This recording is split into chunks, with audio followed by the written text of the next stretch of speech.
Mans vārds ir Ēriks Niedra. Esmu raidījuma cikla Latvija Ulmaņu laiki vadītājs. Šis ir raidījums par mums, par mūsu saknēm, mūsu pagātni, mūsu valsti.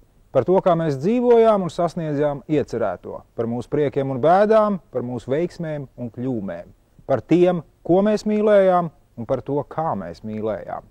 Šis ir raidījums par Latviju. Šis ir raidījums par cilvēkiem šeit, Latvijā. Trešā sērija – 1920. 21. gads. 2 terora akti pret Ulmani, dibina Latvijas Olimpisko komiteju, aizvadītās 10 gadas sievietes ideāls, Mejerovics atgriežas ar uzvaru, Rainis un Aspazīte dzimtenē, amerikāņiem apriebušies pļēguri.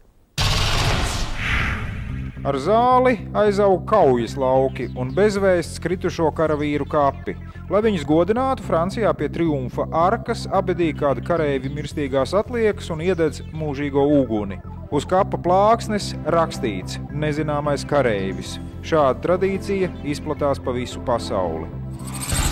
Apreces Holivudas visspožākās zvaigznes Mērija Pikforde un Douglas Fairbanks. Kinoskatītāji visā pasaulē atviegloti uzelpo. Beidzot. Amerikāņiem apnikuši pļēguri. Spēkā stājas sausais likums. Aizliegts ražot, piegādāt un pārdot alkoholu. Kā visur, kur valda deficīts, krāšņi sadzeļ noziedzību, bet ļauds dzer tāpat, tikai slēpus. Visiem labi. Valstī, jo likums spēkā, mafijai, jo nauda nāk griezdamies, tautai, jo principā iedzert kļūs pat romantiskāk. Jauni panākumi cīņā par sieviešu līdztiesību. Amerikāņu dāmas iegūst vēlēšanu tiesības, savukārt Anglijā, Oksfordas universitātē drīkst studēt tāpat kā vīrieši. Kembridža gan stāv kā mūris, nekādu sieviešu te nebūs. Amerikas Savienotajās valstīs sākas pirmie regulārie radioraidījumi. Pitsburgas mājasēmnieces ir apmierinātas. Gatavojot pusdienas, var klausīties radio ziepju operas un reklāmas. Parīzes un Londonas saimniecēm gan uz šo prieku jāgaida vēl 2 gadi. Kā gan var izmazgāt veļu, ja nav elektriskās mazgājamās mašīnas? Ļoti vienkārši, ar mehānisko. Veļu mašīnā griež ar rokturi, lieko ūdeni izspiež ar šādu rulli. Kāds ir aizejošās 10 gadas ideāls sievietes tips? Tādu ir veseli 3. Vispirms maza, bērnišķīga, rotaļīga meitenīte, kuru vīrieši aplido kā tauriņu un iztop katrai viņas kaprīzei. Kara laikā sieviete pārtop par pašaizliedzīgu, upurēties gatavu Madonnu, kura izsauc cieņu un abrīnu. Pēc kara šausmām publika metas aizraujošā uzdzīvē, un sieviete pārvēršas par noslēpumainu, bīstamu, pat mistisku vīriešu pazudinātāju. Sievietēm tiek dažādība, vīriešiem izvēle.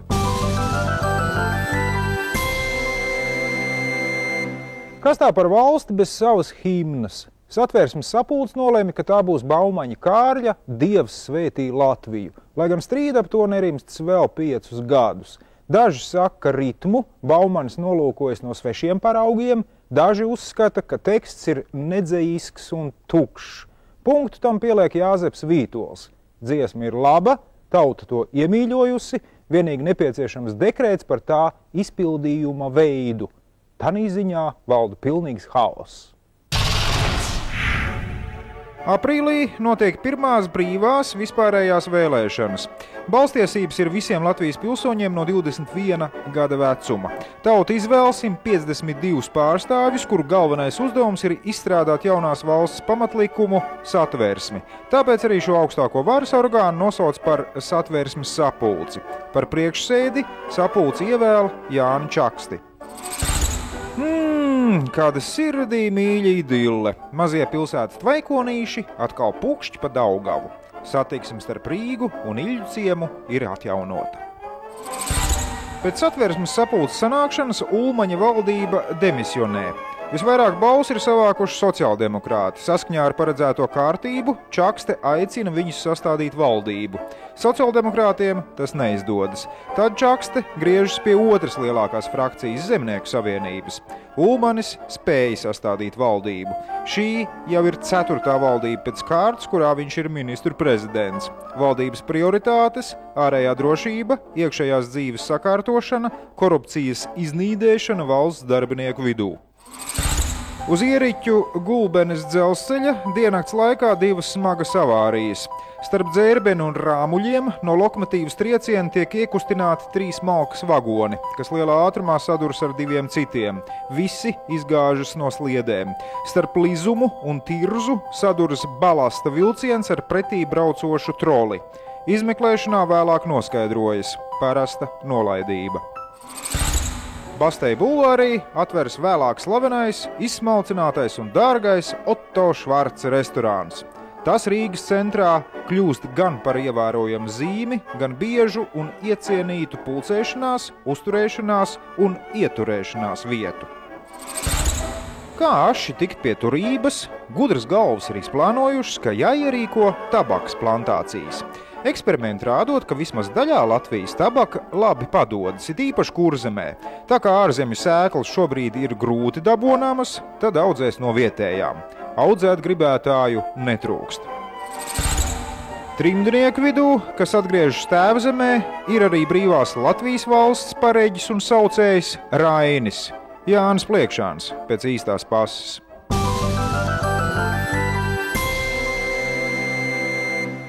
Dzejnieki atgriezās no trimdas pēc 14 gadu prombūtnes, un šī atgriešanās pārvērtās triumfālā braucienā jau no pašas dzimtās zemes robežas. Cilvēku bija daudz, sagaidīja, tad daži aktieri izrādīja iniciatīvu, un te no stacijas ēkas Rainu un Aspaziju jau iznes uz rokām. Padotas 2 automašīnas. Viena Tautas padomes priekšsēdētāja Čakstes, otra ministru prezidenta Ulmaņa. Abām, saprotams, nolaisti jumti. Rainis izskatās, un droši vien arī ir tāds mazliet apjucis. Vienā rokā ņurca velūra platmali, ar otru kā nesaprašanā brauka pār baltajām mūsām un negaro bārdiņu. Saule spīd acīs, tāpēc plakstiņu viegli trīc. Rainis mīņājas un īsti nesaprot, kurā mašīnā viņam būtu jāsēžas. Taču Aspāzija iekārtojusies pirmajā, tas pieder Čakstem un Rainis viņai seko. Automobils ar dzejniekiem karavānā brauc pirmais. Tad seko Čakste ar Ulmani, tad visi pārējie. Kolona kustas lēnāk par kājām gājēju. Ielas cilvēku pārpilnas, lido ziedi, plīvo karogi. Automašīnas apstājas pie universitātes. Rainim lemts svinīgi nokļūt iekšpusē caur ieejas centrālo portālu. Tur viņu sagaida Rīgas pilsētas galva Andrejs Frīdenbergs un paziņo, ka kopš šīs dienas Troņmantnieka bulvārs tiek pārdēvēts Raiņa vārdā. Vēlāk izrādīsies, ka tas Rainim būs vienīgais valstiskais sasniegums. Galu galā uz dzimteni viņš atgriezās pēc valsts prezidenta posteņa, taču Satversmes sapulce pat Raiņa. Sociāldemokrāti balsoja savādāk. Nodevība nosprieda Rainis un palika pie šīm domām visu atlikušo mūžu. Troņmantnieka, tagad Raiņa bulvāris jāuzskata par ielu pārdēvēšanas kampaņas sākuma posmu. Pēc 2 gadiem šī kustība ieguva patiesu vērienu.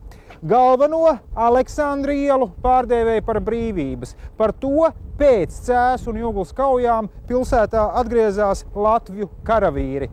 Otra lielākā Nikolaja ieguva Krišjāņa Valdemāra vārdu. Viņam piemita tēvijas mīlestība, karsta sirds un skaidra doma. Trešā lielākā Suvorova guva Krišjāņa barona vārdu. Tālāk Romānova Lāčplēša iela, Puškina bulvāris, Kronvalda bulvāris, Ķeizarmeža Ausekļa iela. Jaunajās teritorijās Bolderājā un Daugavgrīvā ielām deva Latvijas vietvārdu nosaukums. Turklāt Daugavas labajā krastā Vidzeme un Latgale, kreisajā Kurzeme un Zemgale. Iļģu ciema ielās viss ar aviāciju saistītais, bet Imantā dominēja augu valsts.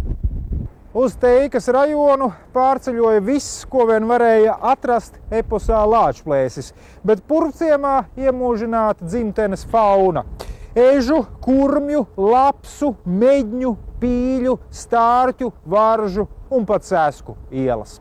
Mūsu valsts sabiedrības sadzīve raidījumā Latvija Ulmaņlaiki sadarbībā ar Lattelekom. Man kā zemniekam ir nepieciešama ticība un paļāvība pašam uz sevi, uz saviem spēkiem. Es esmu viens laukā un darbā, un prasību un jautājumu, ar kuriem man jātiek galā, ir tūkstoši, un katrs nākošais sarežģītāks par iepriekšējo. Man vajag just, ka es spēju to izdarīt, jo citādi esmu zudis cilvēks. Satversmes sapulces vēlēšanas ir deguna galā. Ulmanis braukā pa Latviju, dienā uzstājas pa 3 sanāksmēs. 14.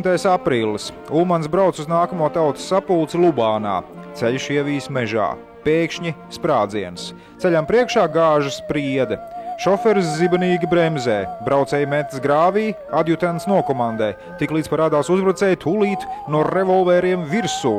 Taču uzbrukums nenotiek, pieauļo nedaudz atpalikušie policijas jātnieki. Sociāldemokrātiem tas skauž. Priekšvēlēšana aģitācijā viņi kaismīgi klāst, ka Ulmanis pats to noorganizējis, grib celt savu popularitāti. Bet tauta tam netic. Bijis taču tik daudz acu liecinieku. Aizdoms, protams, uz komunistiem. Vēlāk, Ulmaņa laikos, Galma hronisti šo notikumu tēlos citādi. Virsū šaudams skrējas uzbrucēja bars, bet prezidents ar adjutantu varonīgi atšaudījušies. 1920. gads nekādā ziņā nav Ulmaņa laiks. Ulmaņa laiks ir beidzies, un otrs Ulmaņa laiks būs tikai pēc 14 gadiem.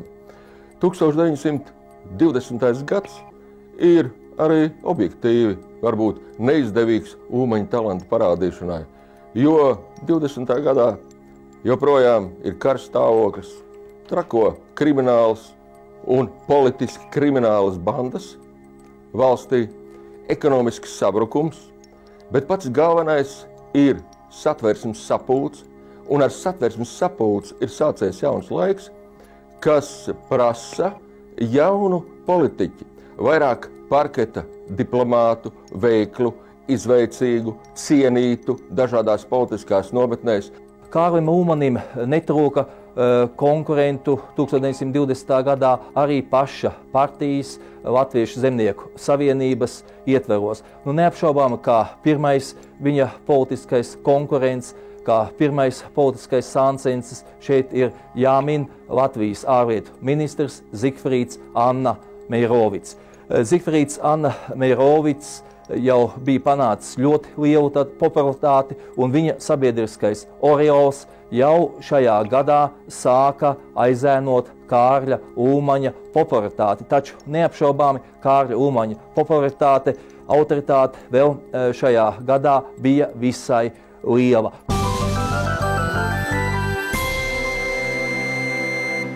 Letiņu uz sportu ir Kāri kā lācis uz medu.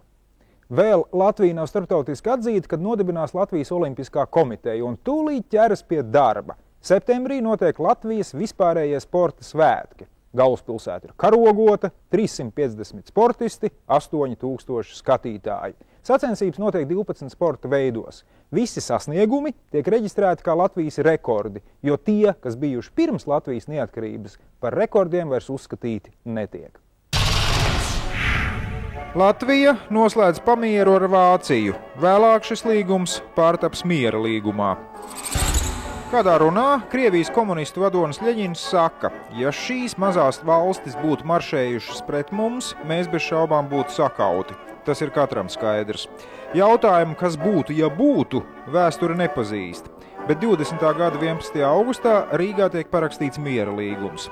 Tas ir ļoti nepieciešams abām pusēm. Robeža tiek nosprausta pēc etnogrāfijas principa. Padomi Krievija apņemas bez ierunām atzīt Latvijas patstāvību un suverenitāti un labprātīgi uz mūžīgiem laikiem atteikties no jebkurām suverēnām tiesībām, kādas Krievijai bijušas uz Latvijas zemi un tautu. Tiek pieņemts likums par agrāru reformu, kura kodols ir valsts zemes fonda radīšana. Tajā tiek ieskaitīti ne tikai muižnieku, bet arī citi lielie zemes īpašumi. Nu ir zeme, ko iedalīt bezzemniekiem un sīkzemniekiem. Dainu tēvs Krišjānis Baronis svin 85 gadu jubileju. Apsveicējiem viņš saka, ar to darbu diezin kā nu būs, bet man jau tās acis vājas, gars gan labprātīgs. un baronis ar sekretāras palīdzību turpina kārtot dainas. Prieks, kur tu rodies! Kāda ārzemju sabiedrība piedāvā Latvijas valdībai izbūvēt modernu dzelzceļu no Rīgas līdz Ķemeriem. Vagoni kustēsies ar akumulātoru palīdzību. Jūrmālas valde tam dod savu piekrišanu. Kur lai Latvijas sarkanais krusts ņem līdzekļus brīvības cīņu invalīdu un viņu ģimeņu pabalstīšanai, izeja atrodas. Tam tiek piešķirtas monopoltiesības uz spēļu kāršu izplatīšanu. Tām pieprasījums milzīgs. Pirmais lielais korupcijas skandāls brīvajā Latvijā. Aresti apgādības un finansu ministrijā. Slēgti neizdevīgi, zaudējums nesoši līgumi ar dažādām angļu firmām. Valdība kritus par upuri amerikāņu viltus firmai. No vietējiem Jankeļa Kleina un Kutiskera nopirkts vācu karaspēka atstātais īpašums, kas jau tāpat pieder valstī. Norvēģijā iepirkts nevajadzīgs kvantums siļķu, kamēr atved līdz Latvijai sabojājušās. Valdība par matu tiesu no krišanas, tomēr Ulmanim izdodas noturēties. Uz Latvijas-Krievijas robežas pa laikam notiek dzīva rosība. Tur komunisti arestētos latviešu buržāzijas pārstāvjus maina pret buržuju arestētajiem komunistu pārstāvjiem. Vienā tādā 17 cilvēku grupā dzimtenē pārodas arī organiskās ķīmijas speciālists profesors Kārlis Blahers.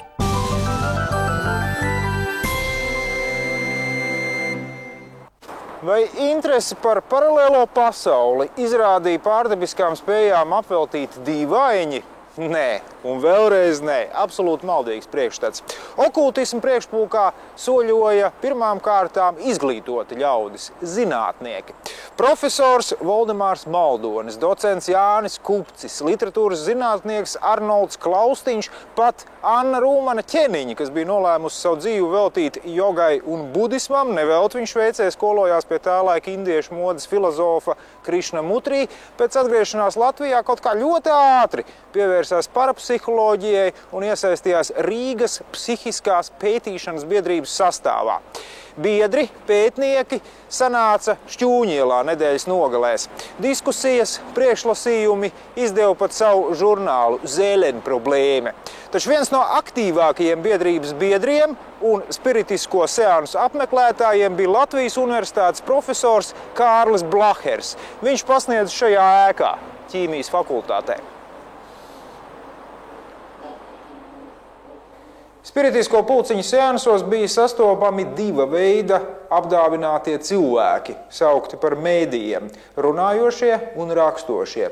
Notika levitācijas, tad, kad kāds priekšmets, galds vai krēsls piepieši pacēlās gaisā. Notika arī aporti, tad, kad mēdījis no neredzamās pasaules saņēma dažādus priekšmetus. Dzīves puķes, svaigus augļus, spieķus, papīra nažus. Bija iespējama tikšanās arī ar slaveniem cilvēkiem, pareizāk šo cilvēku gariem. Ar to nodarbojās citi speciālisti un par seansu nācās maksāt noteiktu taksi, parasti 2 lati no apmeklētāja. Eiženu Finku, kurš dzīvoja nelielā koka namiņā Maskavas ielā 173, neuzskatīja par īpaši spēcīgu mēdīju, bet garu izsaukšanā viņš bija spožs. Aizsaulē esošie Nerons, Blaumaņa Kristīne vai Grigorijs Rasputins sarunājās ar Finku dažādu trokšņu, dziedāšanas vai dobju klaudzienu veidā. Piemēram, 3 klaudzieni nozīmēja jā, un bruņojoties ar zināmu pacietību, varēja saukt alfabētu un noskaidrot atbildes uz daudziem interesantiem jautājumiem. Mūsu valsts sabiedrība sadzīve. Raidījumā Latvija Ulmaņlaiki. Sadarbībā ar Lattelekom. Pēc reklāmas 1921. gads. Komunisti dusmojas, ārzemju žurnālisti Rīgā, sievietes pārvērtības, Latviju atzīst de jure, Madame Coco 10 flakoni, fotonauda Latvijā, dzīvoklis virs vidusmēra.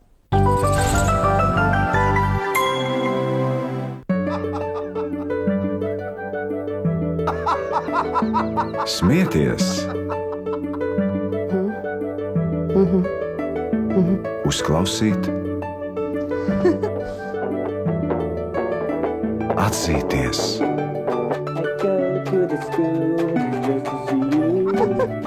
pasmaidīt.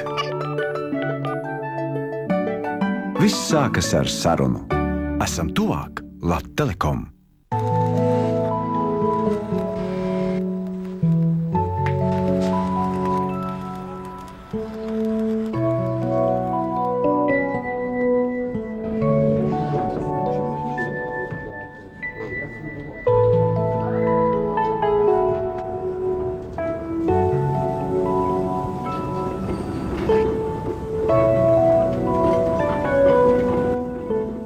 Mūsu enerģija jūsu labklājībai.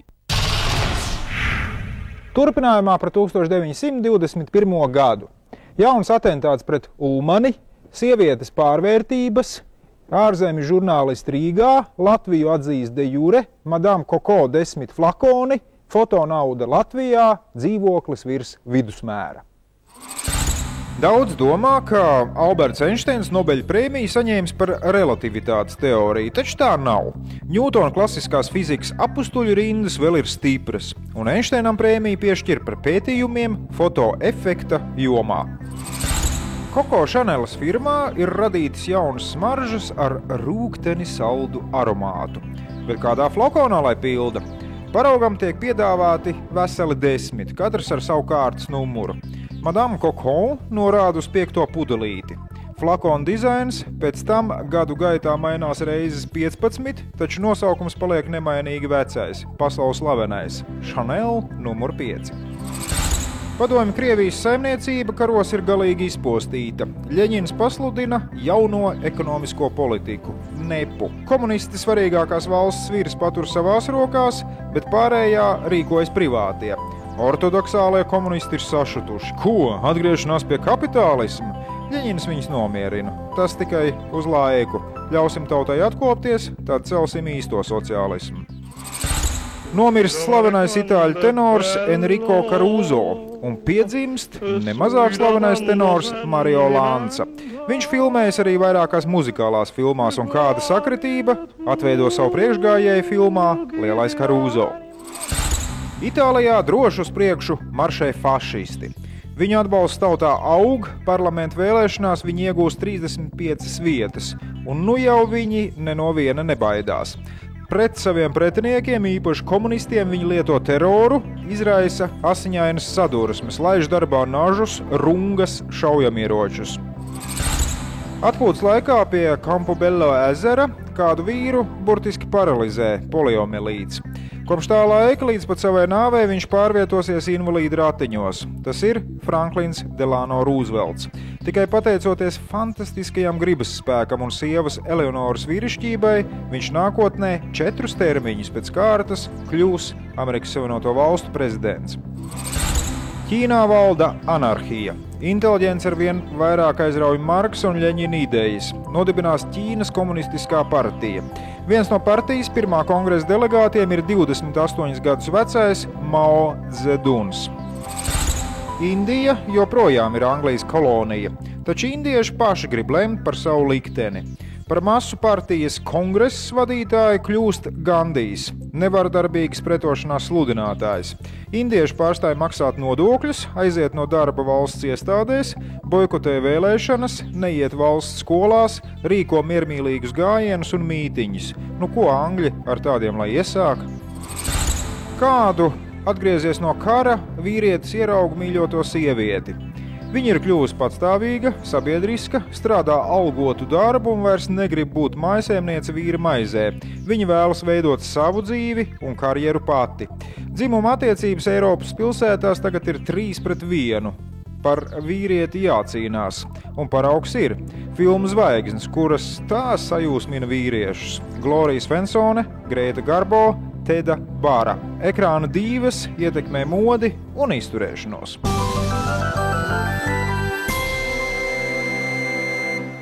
Izdevuma Kultūras balss kalendārs piedāvā mainīt mēnešu nosaukumus. Janvārs turpmāk būs ministru prezidenta, februāris zemnieku savienības, maijs mīlestības, jūnijas precēšanās, jūlijas laulību mēnesis. Atšķirības starp laulības un precēšanās mēnešiem gan īsti nav saprotama. Oktobri piedāvā saukt par kukuļņēmēju, bet decembri, lai apcerētu jaukas un gaišas domas par filozofijas mēnesi. Jaunā Latvijas valstī ceļš uz starptautisku atzīšanu ir ērkšķi pilns. Katrai sabiedroto valstī ir savi apspērumi, kāpēc tā vēlas redzēt atjaunotu Krievijas impēriju, bet ja tā, Baltijas valstu vieta ir šajā vienotajā nedalāmajā impērijā. Kad viena pēc otras tiek sakautas balto ģenerāļu armijas un Baltijas valstis pašas patriec no savām zemēm iebrucējus, attieksme mainās. Liela nopelna tajā ir arī Latvijas delegācijas vadītājam Meijerovicam. 26. janvārī notiek Rietumu sabiedroto augstākās padomes sēde. Domas dalās. Tad Itālijas ārlietu ministrs saka spārnoto frāzi: mums nevajadzētu būt krieviskākiem par Krievu valdību, kas jau ir atzinusi Baltijas valstis de jure. Ledus ir lausts. Ziemas agrāk vienmēr bijušas bargākas un sniega vairāk. Vai kāds brīnums, ka līdzās nu pat nodibinātajai Latvijas Vieglatlētikas savienībai sāk darboties Latvijas Ziemas sporta savienība. Tiek likt pamati arī kamaniņu sportam. Katru ziemu Āgenskalnā iekārto leduskalnu jeb slīdkalniņu kamaniņu braukšanai. Sacensības notiek vieniniekiem, pāriem un četriniekiem. Savā starpā sacenšas arī sievietes. Rīgā ierodas 2 žurnālisti, kas te nodzīvo turpmākos 20 gadus.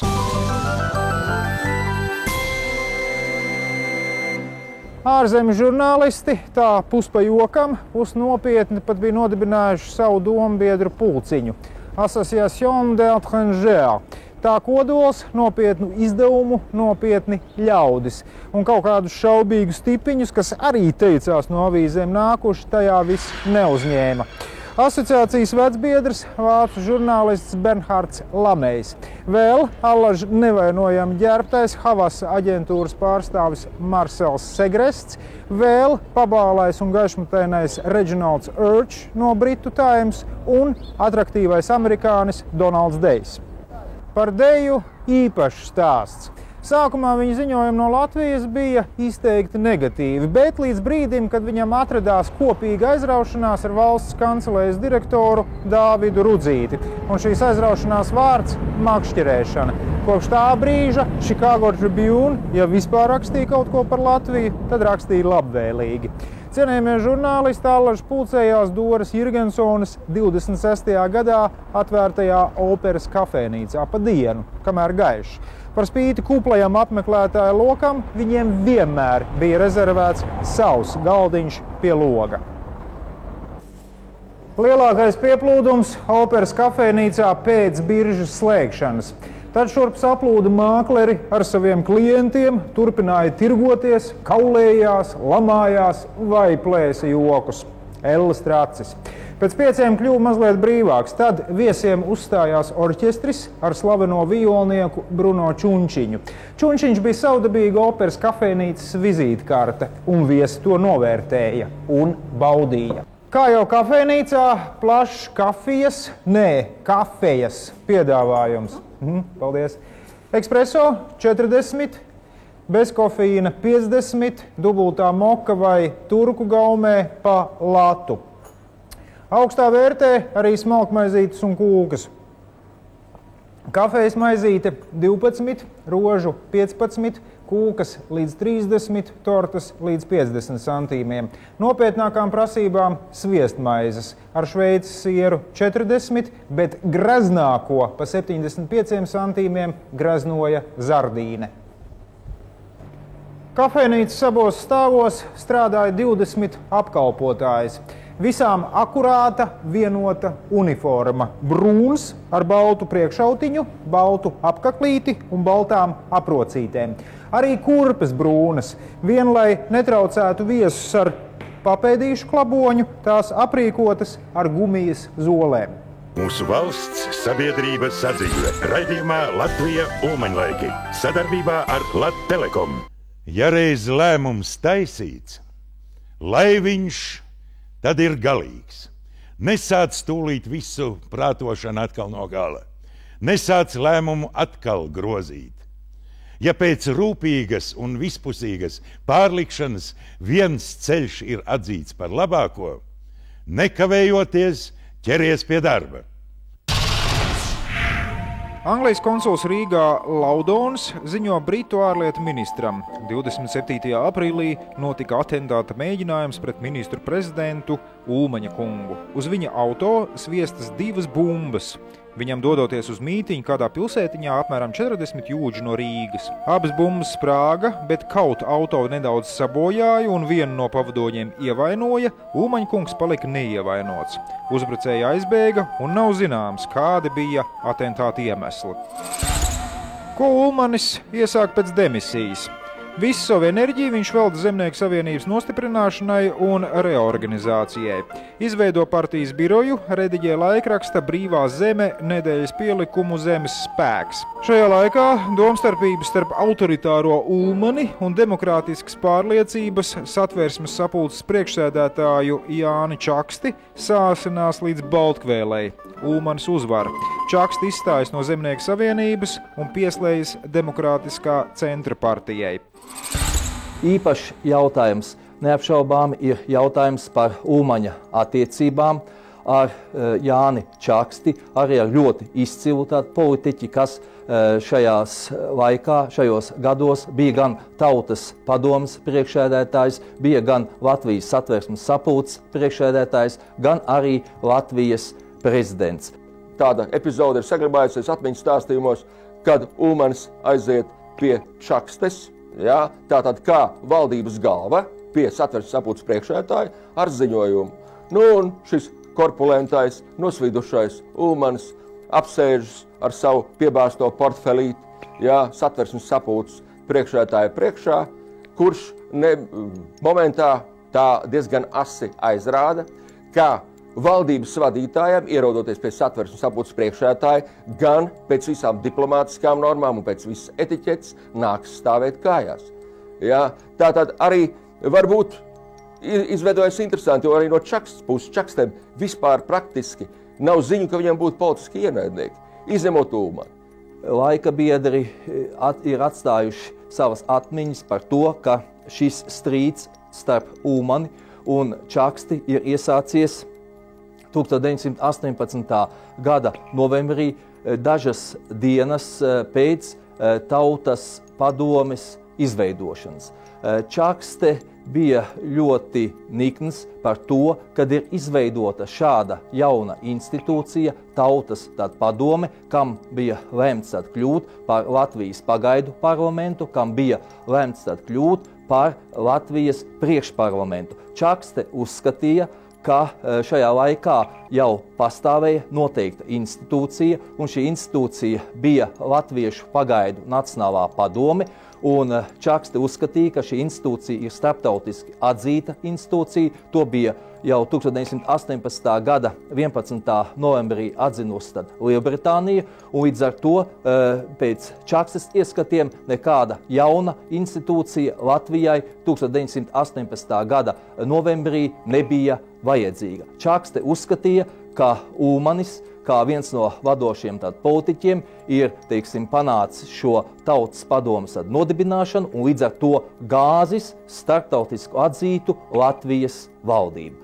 Šie divi cilvēki, abi spējīgi, abi liela mēroga, liela gabarīta politiķi, bija ārkārtīgi pretpoli savā ziņā, un no vienas puses tātad Čakste ar savu tādu, varētu teikt, skoloto ilgās kontaktos ar vietējiem baltvāciešiem, Parīzē, pēc tam atkal ar Krievu aristokrātiju, šo diplomātisko māku, iegūt vispārēju cieņu, autoritāti un galvenais ārkārtīgu personisko cieņu pret demokrātiju. Tātad izteikts demokrāts.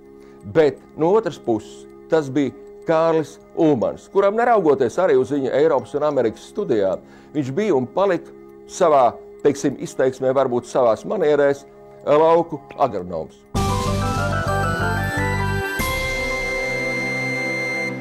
Jubilejas.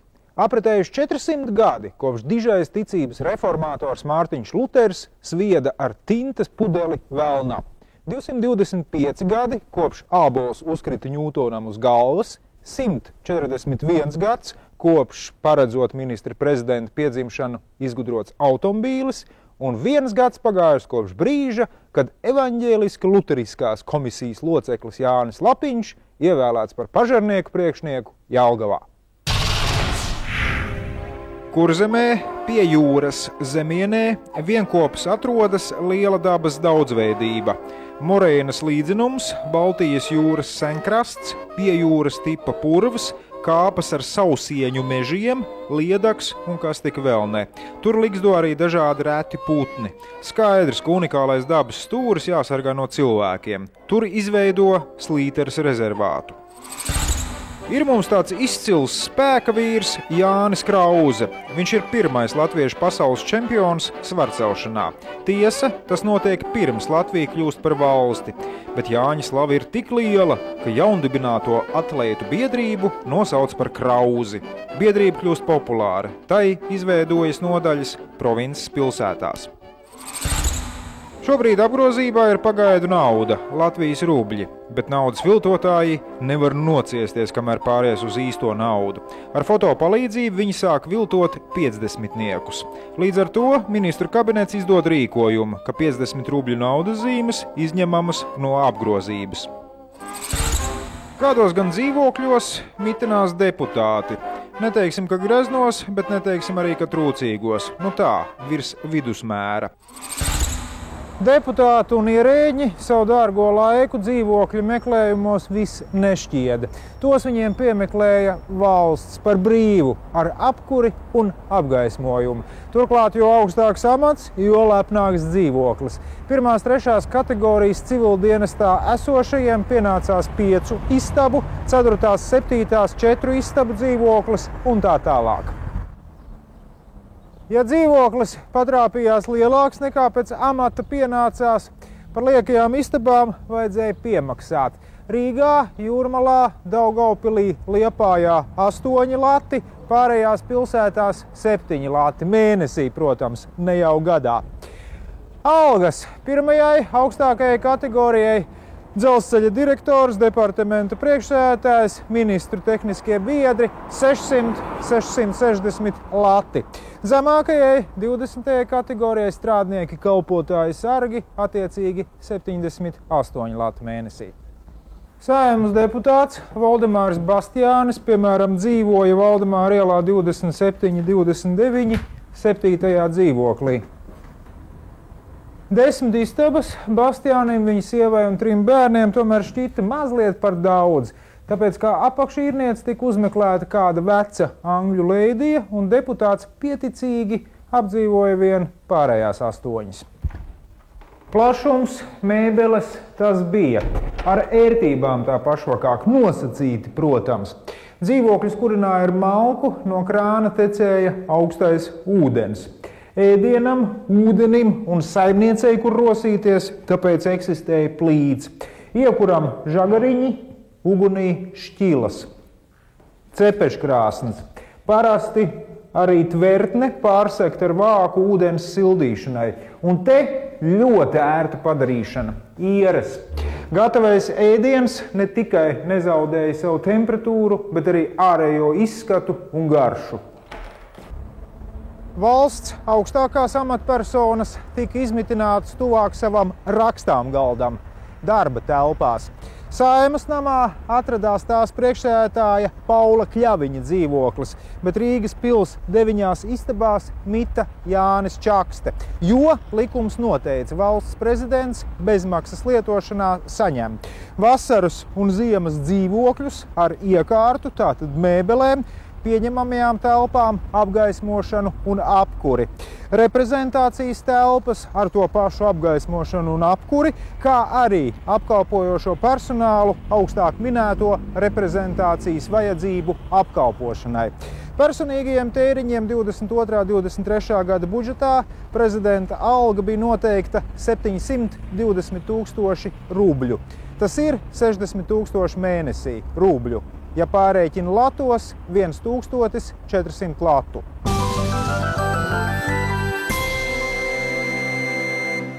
Mūsu valsts, sabiedrība, sadzīve. Mūsu vēsture raidījuma ciklā Latvija Ulmaņa laiki. Šī bija 3. sērija. Nākamajā reizē 1922. 23. gads. Pirmās Saeimas vēlēšanas, alus pučs Minhenē, Ulmanis cenšas ieriept, modernas sievietes tieviešanas recepte, Latvijā īsta nauda, fašisti iesoļo Romā, precēšanās drudzis Rīgā. Visu labu!